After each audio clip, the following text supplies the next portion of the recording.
Mélenchon et la NUPES ont réussi leur pari. Malgré une abstention record, la gauche et les écologistes contrarient les plans d'Emmanuel Macron qui pourrait n'avoir qu'une majorité relative dimanche prochain. Mais ça, c'est le scénario pessimiste parce qu'il reste un scénario sur la table et qui fait trembler l'Elysée.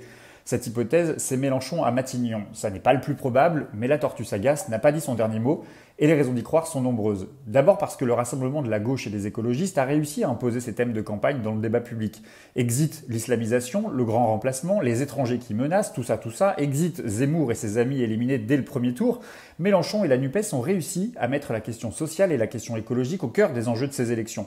Un travail largement amorcé par la dynamique de Mélenchon lors de la présidentielle. C'est un premier point notable. Deuxième point significatif, la présence de la gauche et des écologistes au second tour des législatives dans 412 circonscriptions. C'était inimaginable il y a encore quelques semaines. La stratégie d'union est donc gagnante. Et si elle ne réussit pas à créer une dynamique en termes de voix, elle ne gagne que 60 000 voix par rapport à 2017, elle lui permet de mener bataille et d'obtenir un maximum de sièges dimanche prochain, ce qu'une dispersion des candidatures n'aurait pas permis. Et c'est là que la troisième raison d'y croire prend tout son sens. La NUPES va pouvoir mener une campagne de second tour et on peut compter sur le savoir-faire et la présence médiatique de Mélenchon, et aussi de ses alliés bien sûr, pour marquer les esprits et surtout faire émerger les enjeux de ce second tour. 50 plus pour Macron ou une majorité alternative de gauche à Matignon? Il va être difficile pour la majorité présidentielle d'échapper à un débat public et compliqué pour elle d'avancer masquée avec pour unique point marquant de son programme la retraite à 65 ans.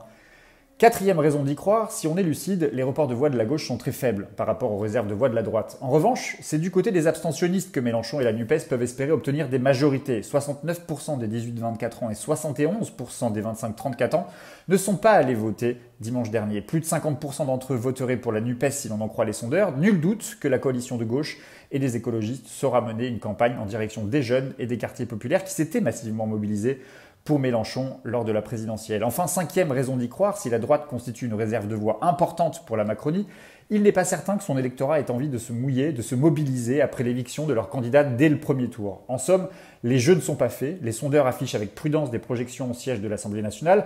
En réalité, ces projections sont à prendre avec des pincettes. Près de 100 circonscriptions donnent une victoire à l'un des deux blocs seulement à 1 ou 2 points, donc dans la marge d'erreur.